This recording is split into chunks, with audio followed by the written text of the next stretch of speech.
Halo Bunda, ketemu lagi dengan saya, dengan Dr. Komang dalam channel Dr. Danen Channel. Untuk saat ini, saya akan memberikan informasi tentang 5 masalah berbahaya yang bisa menyebabkan kematian kepada bayi. Apa saja itu? Silakan simak terus channel ini.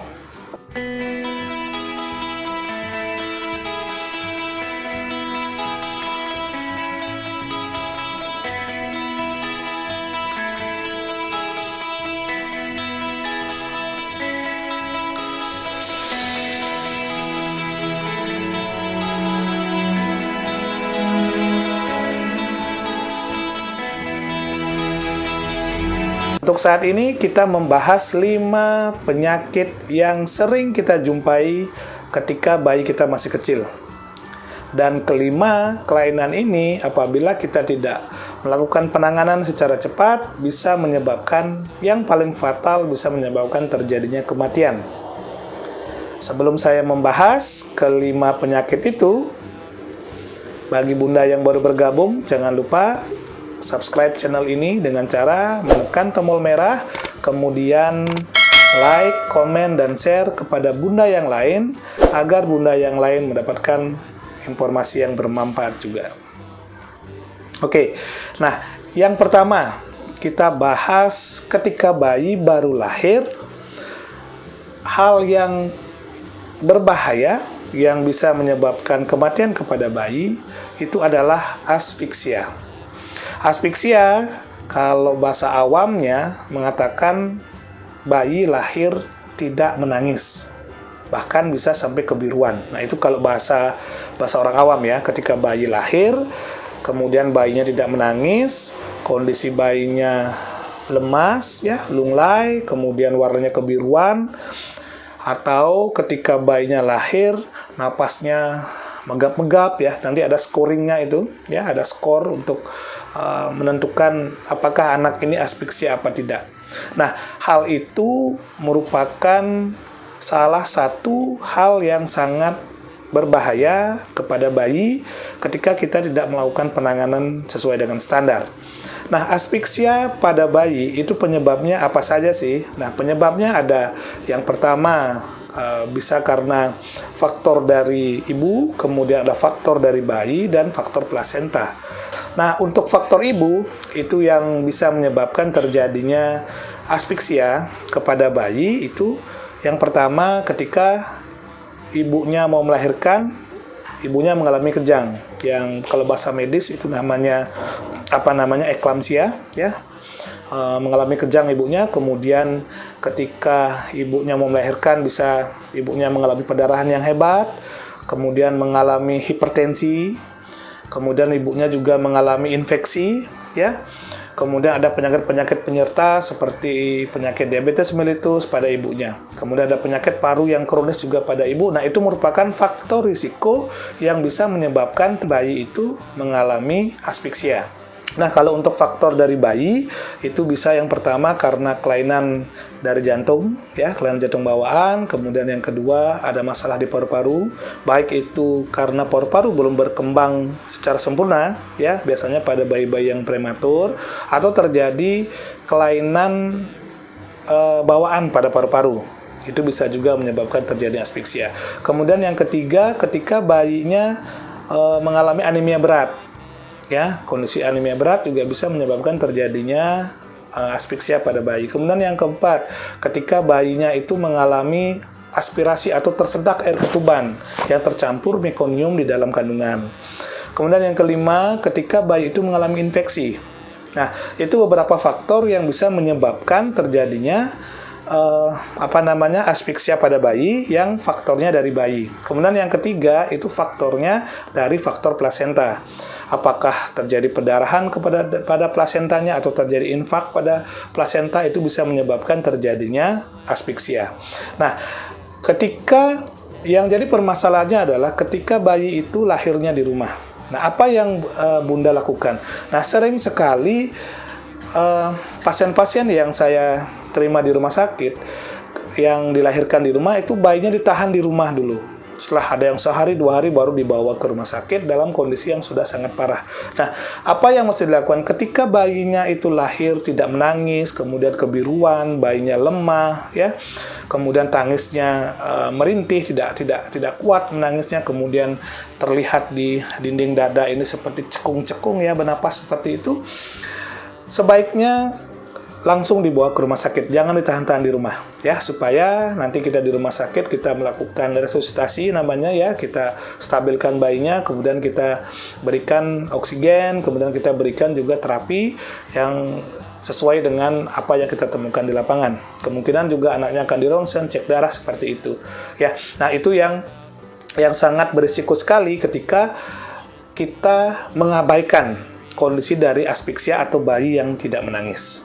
Oke, nah itu yang pertama. Kemudian yang kedua, bayi yang lahirnya prematur dengan berat badan lahir rendah. Kalau orang awam BBLR, ya, kalau BBLR sering mendengar kalau masyarakat awam. Nah, untuk BBLR ini, itu kalau bahasa kepanjangan dari BBLR itu bayi berat lahir rendah, ya. Nah, normalnya bayi itu lahir beratnya di atas 2.500 gram atau 2,5 kilo. Nah, kapan dikatakan bayi itu mengalami berat badan lahir rendah? Ketika berat badannya kurang dari 2,5 kilo tanpa memandang usia kehamilan, ya. Nah, itu kita bisa definisikan sebagai BBLR. Untuk pembagian dari berat bayi lahir rendah, ya, bayi berat lahir rendah itu ada pembagiannya berdasarkan berat badannya. Ketika berat badannya dari 1,5 kg sampai 2,49 kg, itu disebut dengan BBLR, bayi berat lahir rendah. Nah, ketika berat badannya itu dari 1 kg sampai dengan 1,49 kg, ya, itu disebut dengan BBLSR, berat bayi lahir sangat rendah. Oke, nah ketika berat badannya itu di bawah 1 kilo, itu yang dibilang dengan BBLASR, berat bayi lahir amat sangat rendah. Ketika bayi lahir prematur dan BBLR, apa yang kita takutkan? Nah, banyak sekali permasalahan yang bisa terjadi pada bayi-bayi yang prematur dan berat badan lahir rendah. Apa saja? Yang pertama, bisa terjadi hipoglikemi. Ya, yang disebut hipoglikemi itu kadar gulanya itu rendah sekali. Oke. Nah, kemudian yang kedua, bisa terjadi hipotermia. Yang disebut dengan hipotermia yaitu suhunya itu di bawah normal. Di bawah 36,5 kita sebut sebagai hipotermia. Kemudian yang ketiga, apa yang terjadi? Karena kalau bayi-bayi prematur, otomatis organnya ini belum berkembang dengan baik. Nah, yang ketiga bisa terjadi gangguan pada paru-paru yang disebut dengan hyaline membrane disease atau HMD. Itu karena kenapa? Surfaktan di dalam paru-paru itu belum berkembang dengan baik, sehingga bayinya menjadi sesak nafas dia.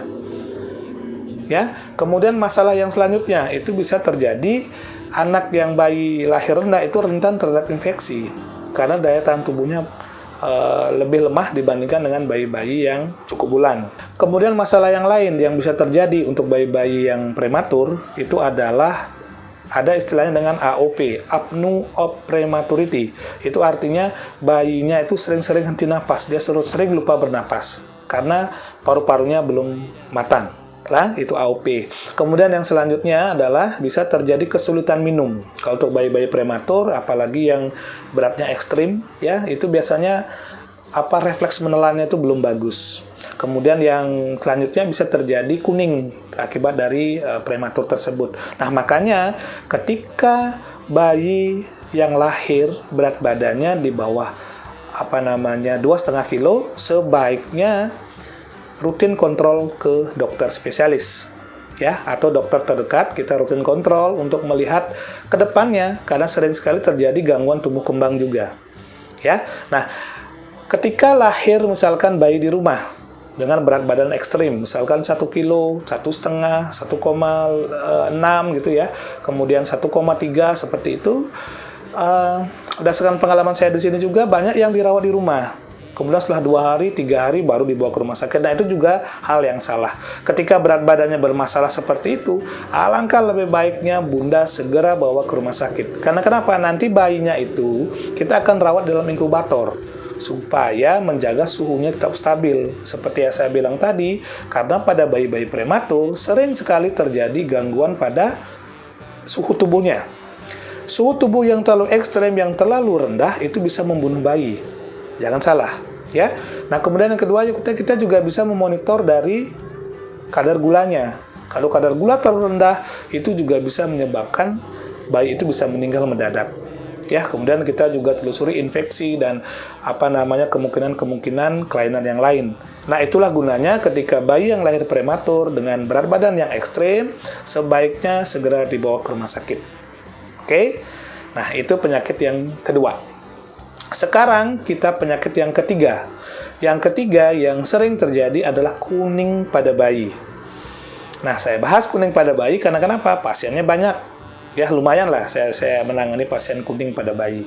Dan biasanya orang tua khawatir, loh kenapa anak saya kok ketika dimandikan warnanya kuning? Nah, di situ baru dibawa ke rumah sakit biasanya oleh orang tuanya. Nah, kalau kuning itu adalah suatu kondisi di mana terjadi pewarnaannya, penampakan yang kuning. Itu bisa dilihat di di sklera ya, yang putih ini ya, kelihatan kuning, atau di kulitnya. Kalau di kulit ada derajatnya, itu derajat Kramer 1, Kramer 2, Kramer 3, Kramer 4, Kramer 5, itu nanti secara medis yang itu. Nah, untuk kuning yang kita takutkan sebenarnya apa? Yang kita takutkan apabila yang disebut dengan Kern icterus. Ketika kadar kuningnya terlalu tinggi sehingga bilirubin indirect ya, itu bisa menembus sawar darah otak dan itu masuk menempel di otak, dan hal ini menyebabkan terjadinya kejang yang disebut dengan Kern icterus. Itu yang kita sangat waspadai sekali. Nah, makanya ketika anak bunda mengalami kuning di rumah, segera bawa ke rumah sakit. Nah, di rumah sakit diapakan oleh dokternya? Nah, biasanya kita evaluasi.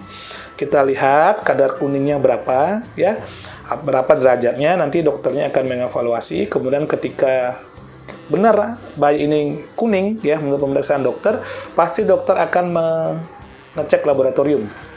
Yang kita cek itu biasanya bilirubin, ya, itu bilirubin total, bilirubin direct, sama bilirubin indirect. Itu yang kita cek. Nah, kemudian nanti dari hasil bilirubin itu ketika tinggi, nanti langkah yang kita lakukan adalah melakukan fototerapi. Kita lakukan penyinaran. Mungkin bunda di rumah pernah melihat ya, bayi yang dilakukan penyinaran pakai fototerapi, ya. Itu ada yang 2 hari, ada yang 3 hari. Nah, misalkan kalau 3 hari, kita 3 kali 24 jam kita fototerapi, kemudian setelah itu kita evaluasi lagi kadar kuningnya. Ketika kadar kuningnya sudah bagus, sudah baik, baru nanti bisa diperbolehkan pulang. Nah, kalau untuk penyebabnya, kadang-kadang bunda berpikir, apa sih penyebabnya, dok, untuk bayi-bayi kuning?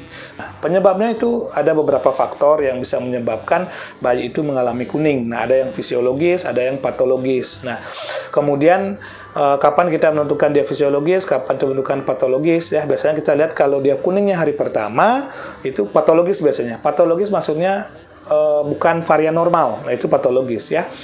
Nah, hal-hal yang bisa menyebabkan, atau faktor-faktor yang bisa menyebabkan terjadinya kuning pada bayi itu bisa karena ada istilahnya breastfeeding jaundice, ya, karena intake yang kurang, ya, itu cairan yang kurang, itu menyebabkan terjadinya kuning. Karena pada bayi kadang-kadang minumnya yang tidak terlalu kuat, ya. Kemudian yang kedua, breast milk jaundice juga. Kandungan dari ASI juga bisa menyebabkan terjadinya kuning pada bayi. Kemudian penyebab yang lain bisa karena ketidakcocokan dari golongan darah, ya, yang disebut dengan ABO, inkompatibilitas, ya. Kemudian yang keempat bisa karena ketidakcocokan dari resus, ya, dari bapak ibunya, resusnya tidak cocok, itu juga bisa menyebabkan terjadinya kuning. Kemudian kekurangan atau gangguan pada G6PD, itu bisa menyebabkan terjadinya kuning. Kemudian penyebab yang lain karena prematuritas bisa menyebabkan terjadinya kuning, dan ada beberapa penyebab-penyebab yang lain juga. Cuman yang jelas ketika bayi mengalami kuning, alangkah lebih bagusnya bunda segera bawa ke rumah sakit supaya segera mendapatkan fototerapi sesuai dengan indikasi. Seperti itu, ya. Oke, itu yang ketiga. Kemudian yang keempat, yang masalah yang sering menyebabkan terjadinya perburukan pada bayi itu adalah tetanus neonatorum. Tetanus pada bayi itu saya menemukan ada beberapa kasus yang mengalami tetanus. Nah, tetanus ini disebabkan oleh Clostridium tetani namanya. Nah, kenapa sih kok bisa terjadi tetanus pada bayi, sebenarnya tetanus ini berhubungan sekali dengan kebersihan. Paling sering itu terjadi waktu perawatan tali pusat. Percaya nggak Bunda, di masyarakat itu masih banyak bunda-bunda di luar sana yang memotong tali pusatnya dengan bambu. Kemudian bayinya mengalami infeksi, mengalami tetanus, akhirnya kejang-kejang. Itu. Nah, gejalanya bayi-bayi yang mengalami tetanus itu apa? Nah, biasanya itu bayinya mengalami kekakuan pada daerah leher, ya, dia kaku. Kemudian mulutnya tuh mencucu kayak ikan, ya. Kemudian terjadi spasme, ya, kaku seperti itu di punggungnya sama perutnya. Tetapi kondisi pasien ini sadar dia, ya, seperti kejang, kaku seperti itu. Tapi dia kondisi kesadaran dari bayi ini sadar penuh. Nah, itu yang menjadi ciri anak-anak atau bayi itu mengalami tetanus neonatorum.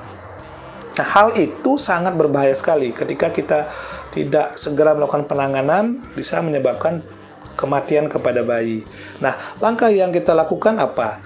Ketika bayi lahir, misalkan di rumah kita melahirkan bayi, jaga kebersihan dari alat-alat untuk memotong tali pusat dan alat-alat yang lain dalam melakukan pertolongan persalinan.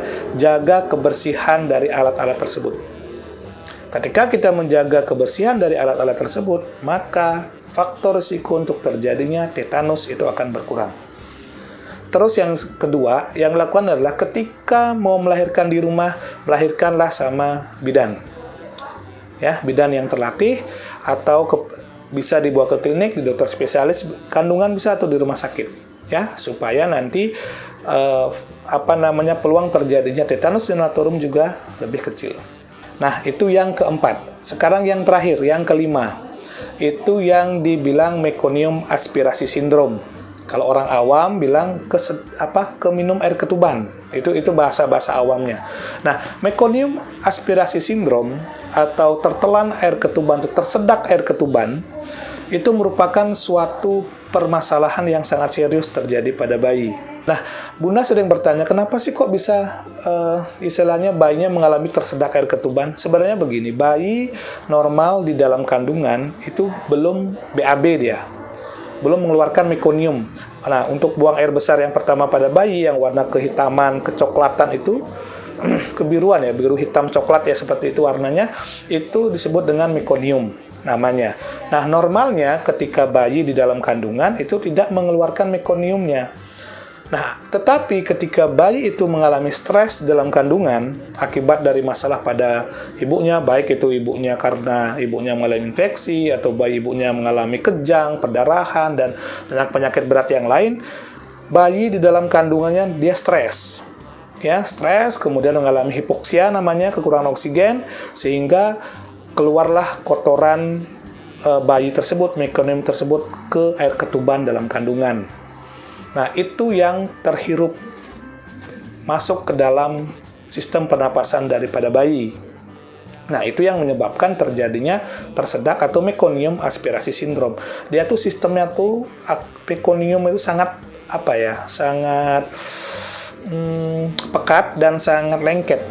Nah, ketika itu masuk ke dalam paru-paru, paru-paru tidak bisa berkembang atau tidak bisa bernapas secara maksimal. Nah, itu yang sering menyebabkan terjadinya gangguan pada bayi yang baru lahir dan bisa mengancam nyawa. Nah, kenapa bisa terjadi seperti itu? Faktornya seperti yang saya utarakan tadi. Persalinan terlalu lama, kemudian kehamilan yang lewat waktu, kemudian persalinan dengan permasalahan pada ibu yang berat ya, seperti kejang, pendarahan. Nah, itu sudah risiko terjadinya meconium aspirasi sindrom. Nah, sehingga ketika Bunda di rumah, kehamilan sudah lewat waktu, kemudian tensinya tinggi ya, seperti itu, tinggi tensinya, dan tensi tinggi ini merupakan salah satu parameter dan faktor risiko terjadinya kejang. Sangat disarankan sekali Bunda langsung konsultasi sama dokter spesialis kandungan. Nanti beliau yang akan mengses seperti apa, apakah akan dilahirkan di rumah sakit atau seperti apa. Nah, itu untuk cara mencegahnya. Oke, nah itulah 5 hal yang sangat berbahaya apabila kita terlambat untuk penanganannya. Oke, untuk saat ini sampai di sini dulu ya untuk tips dan informasi yang saya berikan. Semoga informasi ini bisa memberikan manfaat yang berguna bagi Bunda di rumah. Oke, salam sehat dari saya. Sampai ketemu di episode yang akan datang. Bye-bye.